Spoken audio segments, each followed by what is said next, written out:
Tansei, joining from the Nation Talk office in Toronto. We are coming from Mississauga of the Credit, the Anishinaabe, the Chippewa, the Haudenosaunee, and the Wendat people in this territory. So delighted to be in this territory, being able to deliver the FNHMA Town Hall on COVID-19.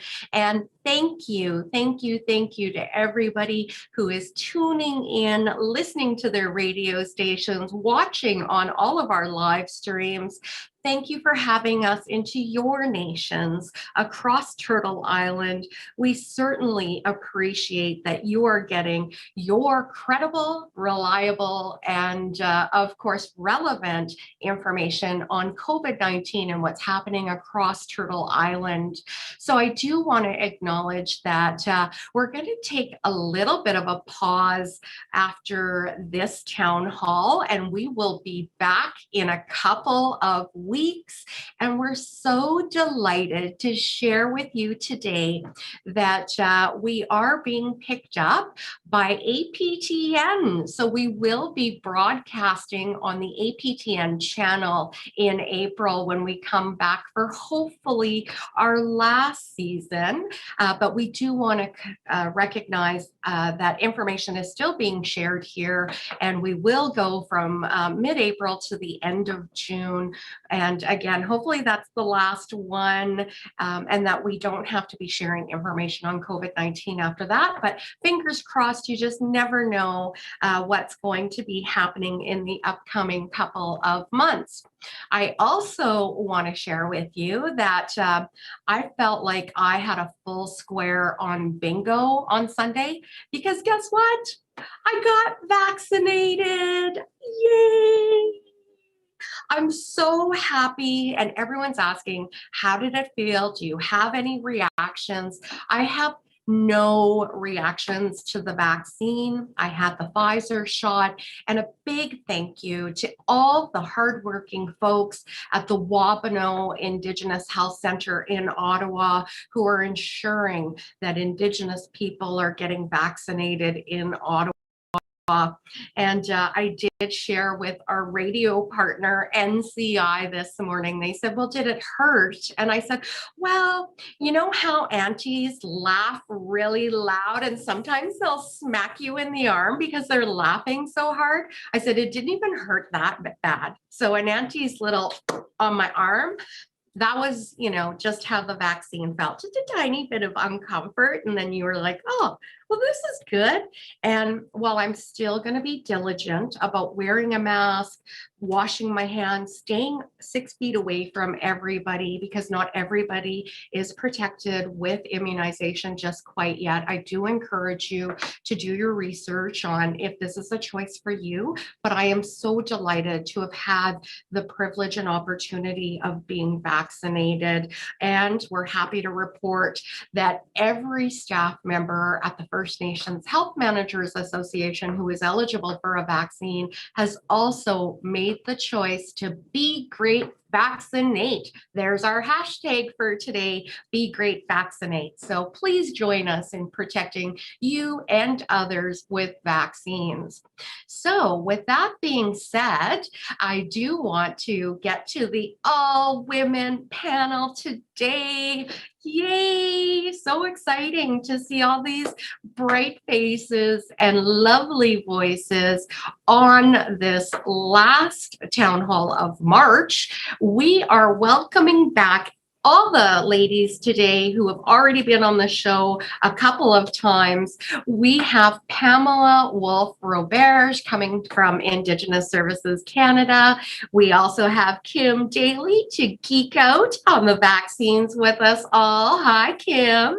And of course, we would not we had to wrap up with the return of the most popular guest we've ever had on the town hall, even beating National Chief Perry Bellegarde's viewership. It is Dr. Carol Hopkins and Dr. Brenda Restool from the Thunderbird Partnership part of Thunderbird Partnership Foundation and First People's Wellness Circle. Welcome, ladies. It's so exciting to see all of you. And we're going to jump right in. I'm perfectly timed today. And welcome, Pam. Come on in and tell us what's happening across Canada. Great. Thanks, Marion. Thanks for having me back, and great to be here with both Brenda and Carol and Kim as well. So today I'll share with you just an update in terms of COVID infection and what we're seeing on reserve right now, and a brief update on vaccine uptake. And then I've got, as you noted, my colleague Kim, who's going to share with you and geek out a bit on the vaccine information. So as of March 24th, yesterday, what we were seeing in terms of COVID infection were a total number of cases just over 24,000 for First Nations living on reserve. So 24,259. Of those, we've seen 22,000, just under 23,000 recover. So we're left with 1,051 that are active in community. So those are the cases that can still transmit the virus. Sadly, 277 deaths we've seen to date, and 1,087 hospitalizations. So while we are seeing, I think right now, while we are seeing active COVID-19 still remain in the communities, we are starting to see a drop from what we saw in September to January. We saw an increase of active cases. I think at the height, we were at 247 communities that had active COVID-19 versus last week, we were down to 130 communities. So this is a good sign. But in light of that sign, COVID has still touched many of the communities across the provinces, and just over 71% of First Nations communities have reported a case of COVID-19. So it's important, just that reminder to everybody, Marion, as you noted, to continue to follow those public health measures. We know that we've got those variants of concerns in Canada. Those are more transmissible, so it makes it a bit not more important, but I would say make it a bit more diligent and be more diligent about your mask, wearing your mask, making sure it's fitting properly and washing your hands, all of those public health measures that we know. In terms of vaccines, as of this week, March 23rd, we were aware of 226,790 doses. Is a very precise number, but we're really excited about it and about the precision that had been administered. This works out to being about 4 times the rate of the Canadian population and vaccination among adults in the Canadian population. So this is great news. It works out to 610 communities where we've seen vaccinations underway. In some cases, that includes mass vaccinations, the whole communities. And in other cases, those are the priority populations. And soon we'll be moving towards that mass vaccination. Since the last time we were here, just a few things to highlight before I pass it back. Just if anybody's looking for information from a trusted source on the COVID vaccine to help you in making your decision about being vaccinated, we do have a page on the ISC website that has information on the vaccine. And also, if you have any questions about the variants of concerns, we've just published information on those on our website as of this week. So we continue to update our website every week, every day it seems, with relevant information. So please check it out if you have any questions. And Marion, I'll pass it back to you. Oh, thanks, Pam. And speaking of questions, if any of our viewers or listeners have a question, don't forget, you can send those questions to fnhma@ihtoday.ca. And I'm so delighted to hear 610 nations have vaccine campaigns underway. That is just spectacular news. Now, before I go over to Kim, I do want to acknowledge that our very first town hall was 1 year ago to this date. And thanks, Stella at Nation Talk, for pointing that out. It has been one heck of a year. I think we can all agree. So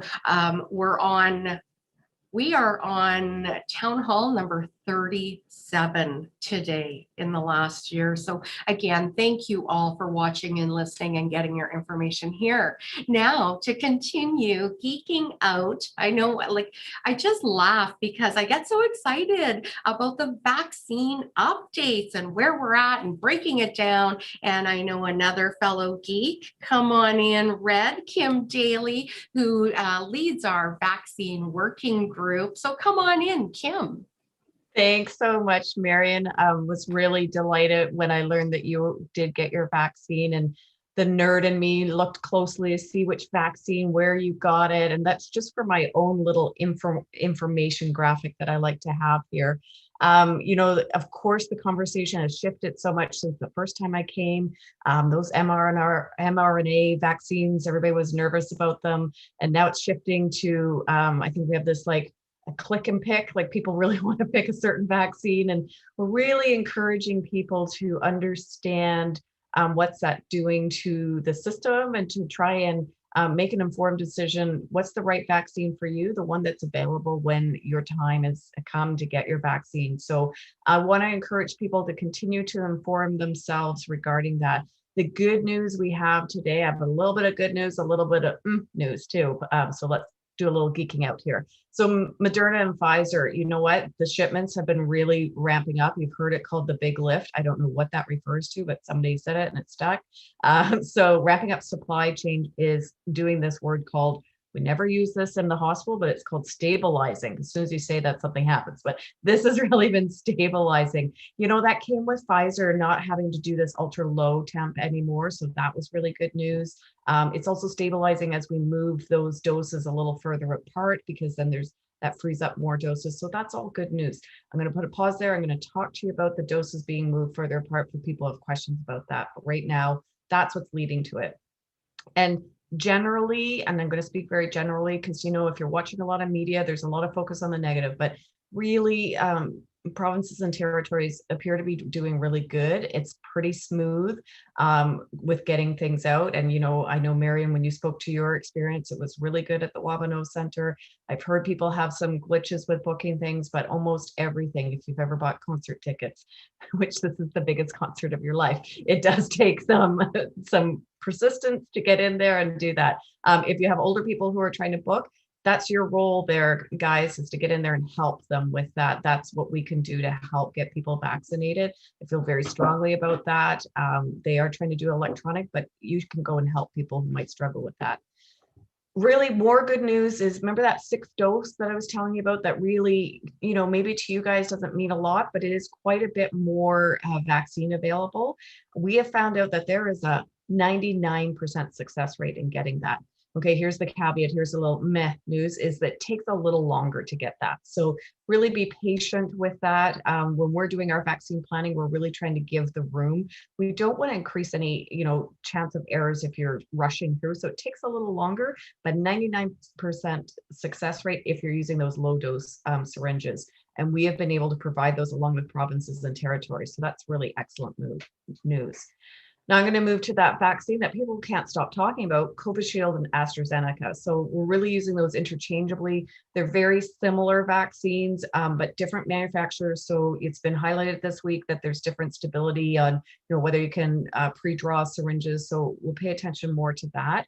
But what about this stuff about the blood clots? Okay, so let's break that down that's kind of a pun, breaking down a blood clot. So really, there isn't any evidence that we found so far. So what we're participating in really is real world. So right now, and there's been quite a few of these vaccines given in the UK, there's no correlation between it and the blood clots. So what they're seeing is the expected number of blood clots that you would see in general population. And the number one question I have asked to me is, if it was presented to me, would I get it? More importantly, because people know what I'm going through with my mom, would I give it to my mom? Absolutely. Yeah. If that's the vaccine that's available, that's the one I'm taking. So thankfully, yes, that would be safe. I believe in the studies that are there. We'll keep you updated. This is not new with just this vaccine. All vaccines have these studies that continue, and we start to see things change as it goes along. We certainly do see a lot of media coverage. If you see media coverage, please go back to your FAC and Health Canada pages. ISC will have stuff there too, to really make sure that that is the standard, and that we will change and pivot our messaging as necessary. So please go back to that and not always following what the media is saying. We do hear about people refusing the vaccine, and you know what? That's their choice. And I always ask people to make informed decision. But if it's because of your fear with AstraZeneca, I ask that you try and find a healthcare provider that can help navigate you through. We're trying to get through this all together, and it's a multi-pronged approach of different vaccines available to different ages. We're starting to find which vaccines are more effective for the older. So if this is the vaccine that's available for you and you're a younger person, talk to your physician if you're hesitant. But really, we want to get to this point where we can all go back to what we are calling normal. So please think twice about that.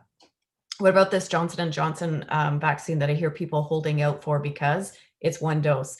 So people don't want to get in lineups twice, don't want to book twice, and don't want to be poked twice. And I hear you on that. It's nobody's joy.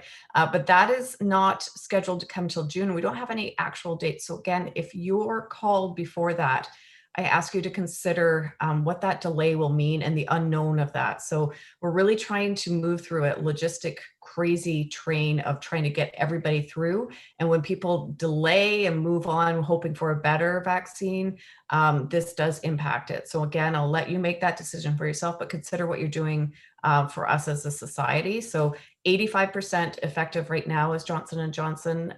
It was authorized on March 5th. And I think that's about it. Oh, I want to talk about the 4-month in. So NACI had a meeting yesterday, and in some groups, we're starting to see that the 4-month wait might not be as effective. So again, it's a real life trial. We're moving through this. But for the general population, why did we move to 4-month? It's much like any vaccines where you kind of get a booster impact. So we found after 2 months, so let's say it was Pfizer, after 2 months, the 95% was still 90%. So, you know, if you do your general math, 4 months, it's not going to go down to 0. So it was still effective. So we wanted to see, and we're still learning that as we go. In certain populations, it might have to move closer because of the risk that they have or the way that their immune system picks up and rules with it. So again, if you have questions, there's lots of great information on that on FACT's website, and I encourage you to go there. Thanks, everybody. Thanks for geeking out. Kim, I loved what you said. There's a couple of points in all of the breakdown of information there. I really appreciate you already answered a question in the inbox about the window, right, of delaying that second vaccine dose. So I appreciate that. And here's the point I really wanted to reiterate is, Kim, when you said, would you take the AstraZeneca shot? You said yes. Yeah, I'm getting a lot of nodding, and let's not be picky about the vaccines. Let's be so happy that we're having those available to all the populations. So very excited to see the rollouts happening. And I do want to give a quick shout out to Jocelyn at the National Association of Friendship Centers.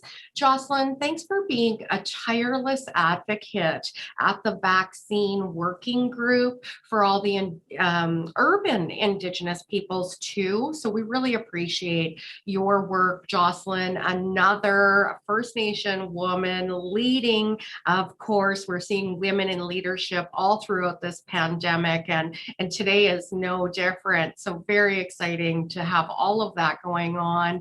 And I did learn on the vaccine working group yesterday that I'm just going to be saying this so bluntly. Manitoba, our Métis brothers and sisters are Indigenous. So I call upon you to reconsider prioritizing Métis populations in Manitoba because they are Indigenous, and NACI recommends that Indigenous populations get vaccinated. So just a little on the province of Manitoba. I'm sorry, but hey, we got to fight for everybody and ensure we're lifting everybody up during these town halls. So sorry to other folks in Manitoba, but I've got your back and I called you out. So let's move on. On that note, as I shame somebody publicly, I can't believe I just did that live on air, but I did.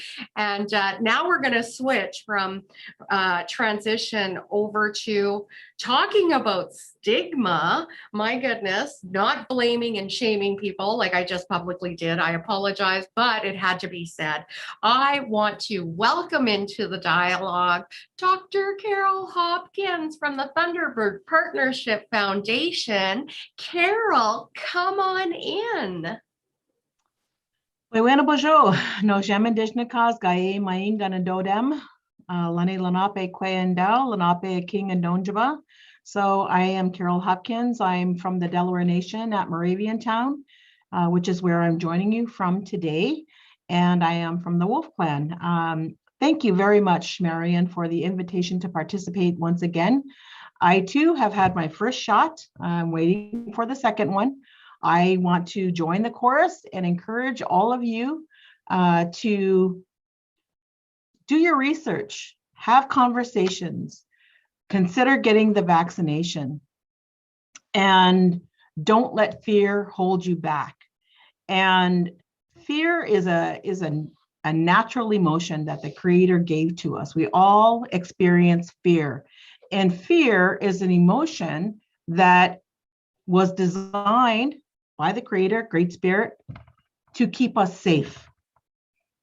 And so we all have the natural instinct to question with the objective to keep ourselves safe.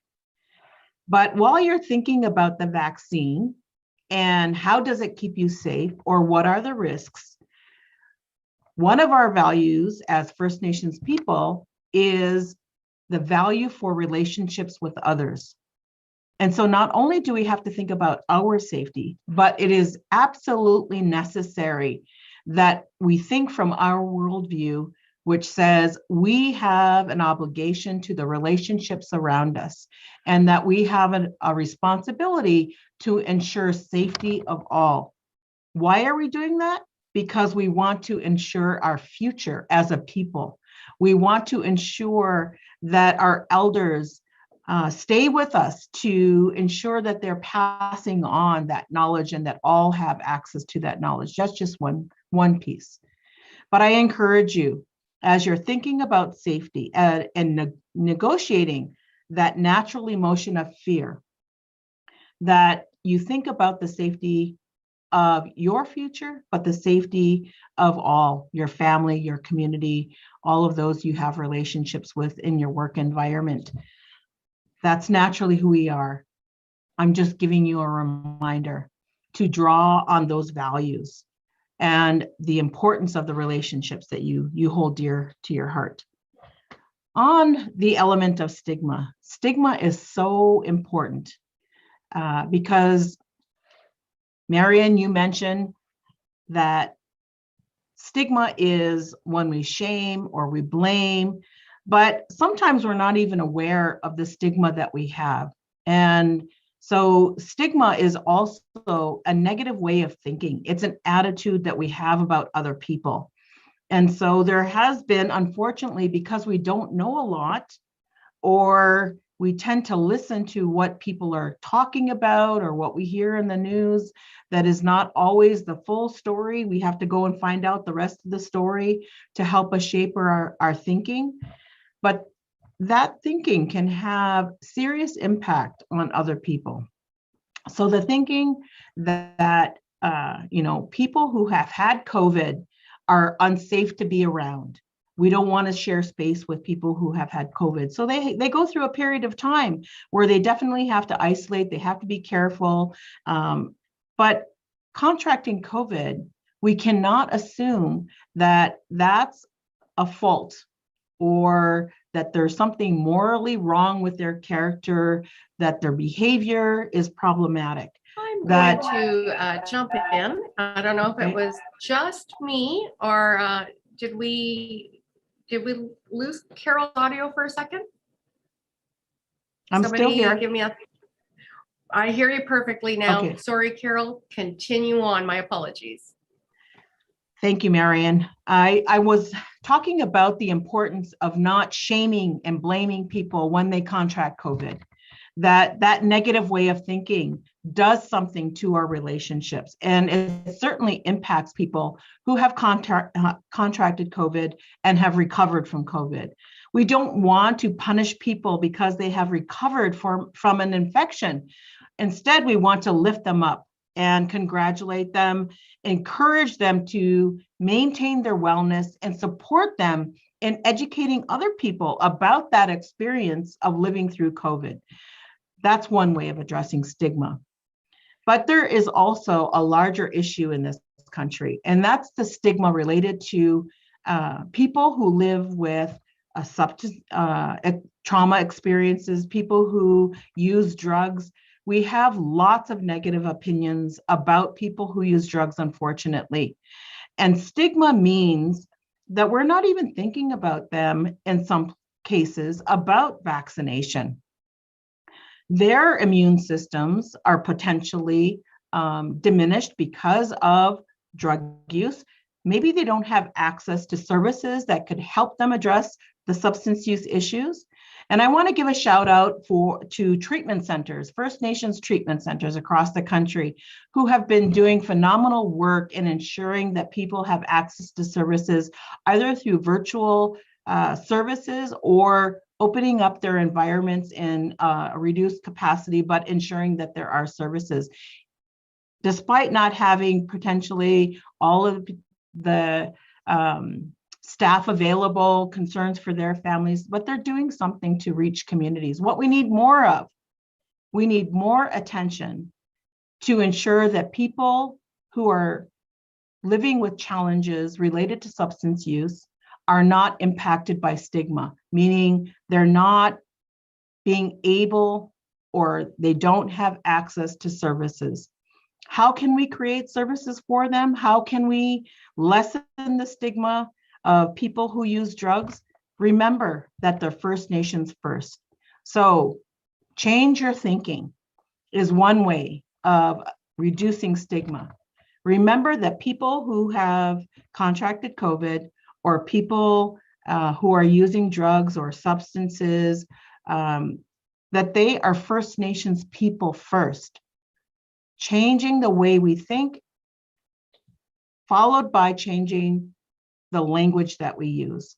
Instead of saying drug users, refer to them as First Nations. They're your relatives. They're somebody's granddaughter, grandson, my son, your son, daughter, sister. They're people first. And we have to make space for understanding the context within which we all live in First Nations communities or in urban environments. There's been a lot of conversation about racism. Racism that blocks access to services, causes harm to First Nations people. Stigma, that negative thinking, those attitudes that we have about people, they deserve that. This is what they're doing. We judge them for their behavior, and then we make conclusions about their right to health. Again, I go back and ask you to consider and remember, they're First Nations people first. We all have the right to health. We all have the right to dignity. And we all have the right to live within a safe environment. So safety in dignity and the right to health is the right of First Nations people. And you all have a role. We all have a role in supporting that by remembering people first. Check yourself about the language that you're using. Instead of referring to people by the challenges that they face in life, by maybe the chronic illness, addiction is a chronic illness, refer to them as people first, First Nations people, my relative, my family, my community. It helps you to bring yourself closer to understanding how you can respond to community with an act of kindness. So how do you respond with kindness? Again, another really important value that we were given by the Great Spirit. The Great Spirit sent us into this world with a basket full of gifts that would help us to live life in a good way.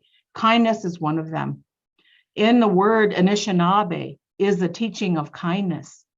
And the meaning of that is in that word. That's a word used to describe a population of First Nations people. You have to think about First Nations people and their natural tendency of kindness. Kindness can help us address the fears.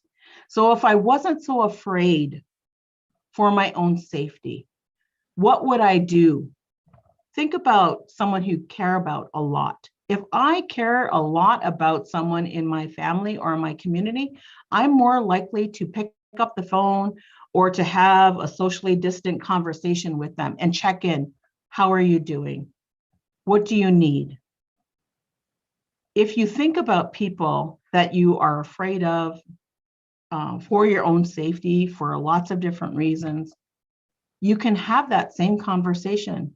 You have the ability because you do it all the time with people that you love and care about. Try practicing those same acts of kindness with people that you're not so comfortable with. I am so thankful for the way that my parents raised us. There's 5 siblings in my family. I grew up in Chicago. My parents went there to work. My father and his family, they experienced the residential school. They went to the Mush Hole, the first residential school in Canada. And my father and his brothers, they went to Chicago for work. And 2 of his brothers didn't make it. They went to live on the street because of their alcohol use. That's where they lived. But my father and my mother, they didn't ever teach us to be ashamed of my uncles. In fact, every weekend, they would load us all in our station wagon because we didn't have vans and SUVs back then. We had station wagons. They would load all of the kids in the station wagon. We would drive around what was called Skid Row, that neighborhood that nobody wants to go to. And we would look for my uncles. And when we found them, they would park the car, we would get out, and we would visit them wherever they were at. And I don't have any memories of feeling afraid of them or being shameful about the way that they looked or thinking as a kid, oh my gosh, you smell. I don't have those memories because my parents taught me to love them as my relatives. And that they shaped my thinking. And I'm sharing this story with you because you all have the same experience. You have the same experience of loving relationships with your relatives or people that you have adopted as your relatives. You have those strengths that you can apply to others in your community that maybe you don't have a relationship with, where the conversation around families or individuals have been shaped around their behavior. They're using drugs, they cause problems, they break and enter. You have to think about those experiences within the context. For my uncles, I didn't understand that they went to residential school. I didn't understand that story until I was much older. Actually, in university is where I found out about residential schools and the impact that it had on my family. Those impacts, as well as colonization and racism in schools, are stigma. Don't be part of that conversation. We have lots of criticism of racism, rightfully so. It's been devastating for First Nations people, Indigenous people in Canada. Don't participate in similar acts where we are discriminating against our own people, our own relatives. And so I call upon you in this time when stigma is rampant, and I understand that there is a lot of fear because we don't know. Things that we are not clear about, we don't understand, we're more than likely to have fear, to be shy, have anxiety, or have those attitudes and judgments. And that's normal. But then you have a responsibility to find out, why are people using drugs? What is the story that they have in their life? Maybe there's no housing. Maybe they've experienced some sort of trauma. Or when they went to find services, the services just weren't available. We don't have everything that we need in our communities. There's lots of reasons. And we can help ourselves feel safer as well as others if we bother to find out. Just like it's necessary for you to find out about vaccinations and how they can help you. There's no magic cure to anything. Vaccines are going to help us have a future. It's not going to magically cure every problem related to the pandemic. but it's certainly going to help us.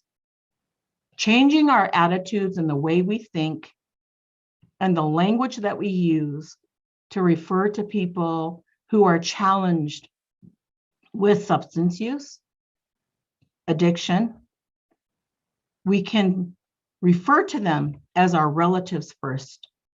First Nations people, Indigenous people, not drug addicts, not drug users, not the problem in the community, not the person who's creating havoc, although those might be real experiences.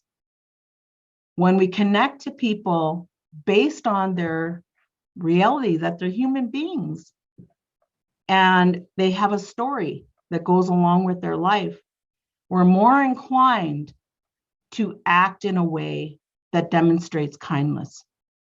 And I ask you to think about here's an example. When I'm afraid of doing something, I think about what would my father say? What would my grandmother say? What would they want me to do? And even though they've passed on, I know that they are still helping me with my life. And even though they have passed on, there is nothing I want to do that would cause them to put their head down. When they put their head down, it's a sign of disappointment. And I never, ever want to disappoint my father, my grandmother, my ancestors, or the family around me today that is living. I want to behave in a way that brings pride to my family. I know that's the way you are too. For all of you who are listening, I want to remind you that the simple act of remembering people first, First Nations people, my relatives, is a good act of kindness and can make significant change. You can make change. You can bring hope to people's life. We can ensure that people have dignity in their life, that they have hope for tomorrow. And when we do those things, it opens up something. It opens up a pathway of hope that they have then for their own life. Maybe then they're more inclined to think about their life and what they might be able to access or do or think differently about themselves. So people who are suffering don't always have that hope for their own life. Be a beacon and show them how to have hope for life. Miigwech. Carol, oh my goodness, we are just lighting up on all of the Facebook feeds with your message. And I do have to say, this really resonated with the viewers and the listeners. Sylvia, Yvonne, Josie, and a couple of others all said, love Carol's message. Exactly what I was told from my teachings as well, to be loving all the time with our family. So Carol, thanks for another teaching that just resonated and hit home for some of us who grew up in Skid Row, who still have our relatives in those kinds of areas. Let's remember people first. Thank you, Carol. And I do want to share quickly before we move over to Dr. Rastool that we did have a couple of COVID positive cases within our FNHMA family this year. And those teachings, our values play so important in how we conduct ourselves. The FNHMA family, I've never seen a reaction the way I did. The deliveries of groceries, the stew, the crock pot chilies. Thank you for embodying the values of who we are, and that is caring for one another. So with that, Dr. Brenda Rastool, come on in. It's your time at the chair. So welcome back, Brenda. Miigwech, Marion, and Carol for those great words. Always really, really important. So, Ani, Bojo, Wapsaquest, Dijnakas, Magisi Dodem, Dokis Dinjaba, Anishinaabe, and Dao. I'd really happy to be here and to talk about really supporting where we are at now during this pandemic. And that is supporting people in their wellness, getting the vaccines. I too have received the vaccine and lucky enough to be considered an essential worker. So I've had both of my vaccines. So I'm really happy about all of that. And I too say, be great, vaccinate. I love that hashtag, Marion. Thanks for sharing it. And we'll definitely share it on our website. And I think Carol really talked about a lot of the things I want to share. And I just wanted to note that, when we have an uncertainty or that fear, it often comes from not being aware or falling into myths, which is what Carol mentioned, that when we don't know information, we become afraid. And I think at this point in the pandemic, we've been heightened by fear for quite some time. Fear of catching COVID, fear of family members catching it, fear of dying, fear of communities being infected. And that fear means our brains have been heightened with fear for so long that we might find ourselves in a position right now where we might be holding a little bit more judgment and bias than we normally do, just because our brain is activated and on alert. And so when we're on alert, we're seeing so many things as dangerous or as a threat. And so then we tend to place negative ideas and opinions about people and their behaviors, similar to what Carol said. But when we do that, what ends up happening is we are then creating barriers and we're creating challenges. We're creating barriers for people to get access to services. We're creating barriers for them to be diagnosed if they have mental health issues or substance use issues, and definitely to seek treatment. And you might be saying, well, there's not much access right now. We can't get access to treatment, but we still must be able to help them to see the way to get treatment, as Carol was saying, that when we are a beacon, it allows people to think about getting access to care and access to services. And in fact, we know that statistics tell us about when we have stigmatizing ideas and attitudes, it prevents 40% of the people who have experienced anxiety and depression from seeking help. So that is almost half of the people in our communities that we're not supporting. So those are really, really big numbers. And what is it doing? It's doing a couple of things. I think it's, making people lose hope, making people feel that they don't belong. And those are parts of the things that we want to ensure we're not doing. We're not wanting to create those barriers because it eventually affects our overall well-being and makes it difficult to get access across that continuum of care, whether it be in prevention, in treatment, and even in aftercare. And so we want to be able to open doors. We want to be able to open our arms to people to come in and to meet them where they're at. Because when we don't do that, when we have stigma, it begins to shift us. We begin to have more perceptions that aren't so helpful, that aren't so healthy. And it shifts our beliefs about ourselves and it shifts our beliefs about others, not only for us who have those stigmatizing ideas, but the people who are receiving those stigmatizing words and actions. It begins to make them feel less than, makes them feel different from other people. And those can be very unhelpful. So Carol talks so much about what do we do about that? And I'm going to give you 7 little tips. What can we do to deal with stigma? The first is to have understanding. And if you think about our Indigenous wellness framework, that is right within our framework. It talks about having understanding. Emotional wellness means that we need to have understanding. So educate yourself about mental health, about substance use, about COVID. When we have education, it breaks down the myths, it breaks down those stereotypes and those ideas that create judgment. So we want to be able to do that. The second thing we want to do is to have reflection. We're all encouraged by our elders to sit and listen to ourselves, to reflect on our inner voice, on our spirit and what it tells us to do. And so when we have reflection, we can stop and think about our attitudes, our behaviors, and our judgments. What are they? Are they helpful or are they harmful to us and to others?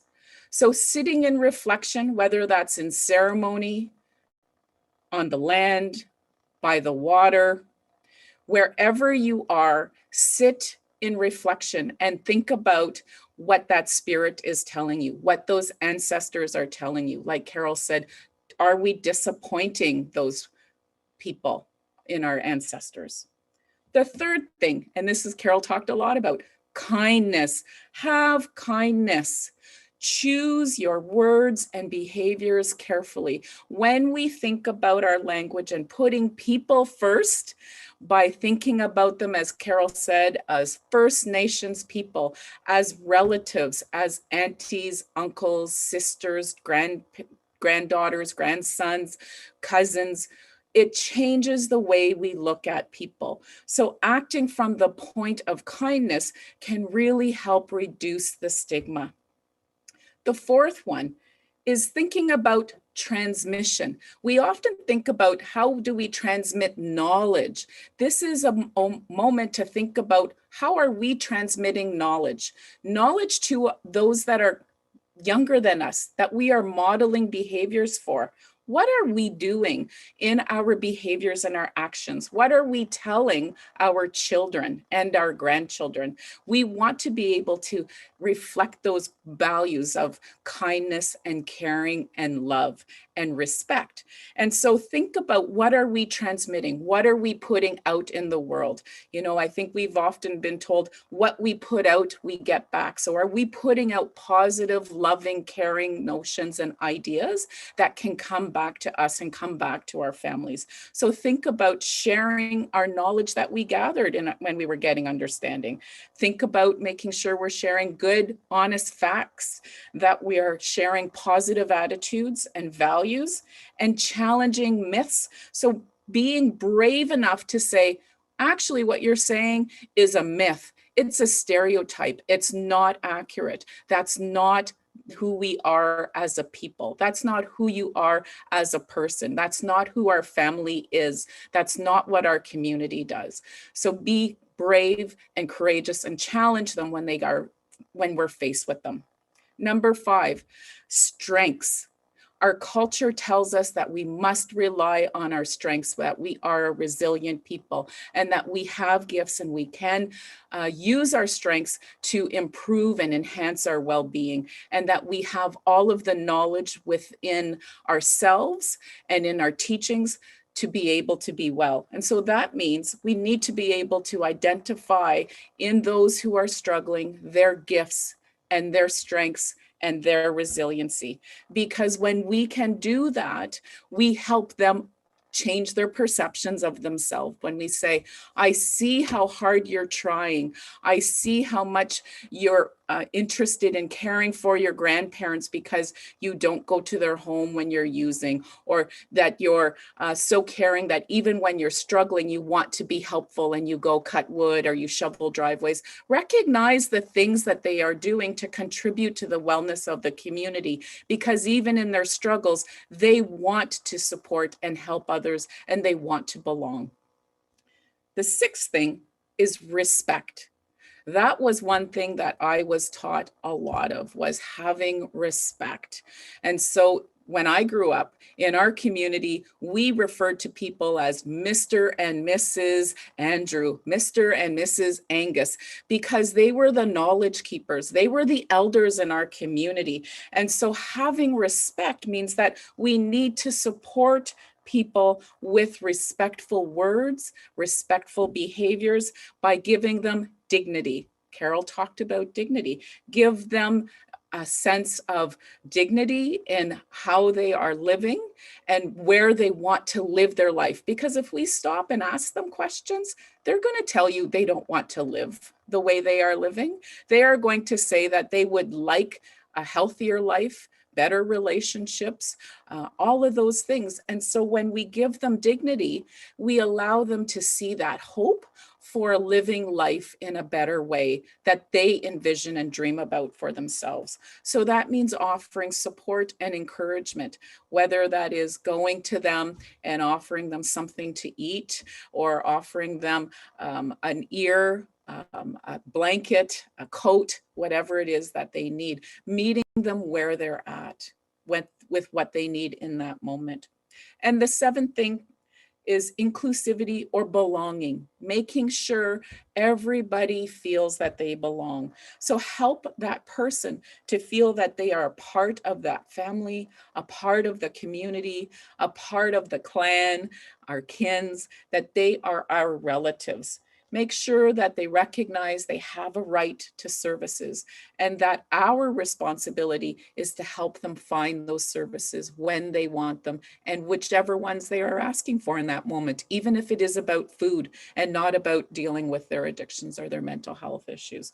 So those are 7 tips for thinking about stigma. And I'll just end by saying this week, First People's Wellness Circle has been doing a traditional series, and as I was listening to Carol, it sparked a memory for me about something that was said by one of our speakers. And we were talking about medicines, and he was talking about the importance of the medicines and how we pick them. And he said something to me that struck me. And he said, the medicines need us. We need them, but they need us. They need us to pick them. They need us to use them. They need us to do those things so that they can flourish and so that they can continue to provide wellness for us, just like we need them for our wellness. And it made me think about, this is about our relatives, the plants, who need us. And what about those people who are struggling with COVID positive, mental health, and substance use issues?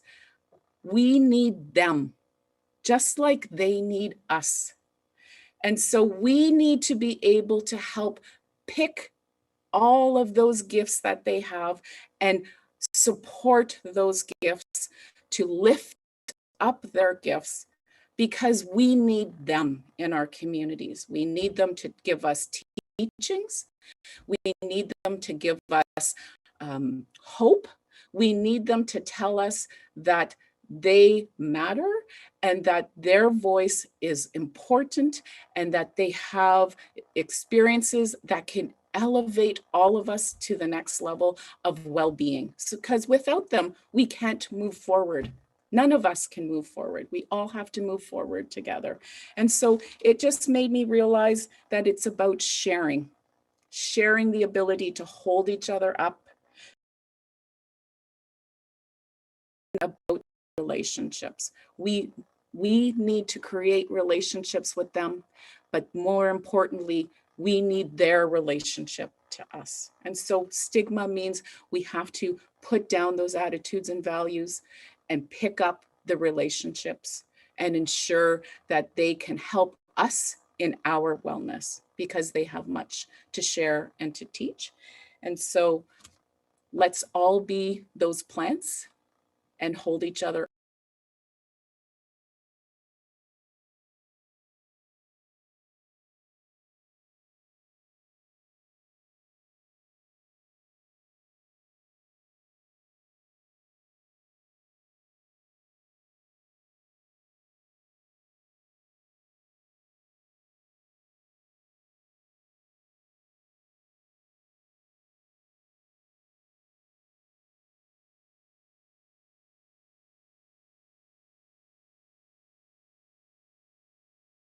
That we carry for the next 7 coming up.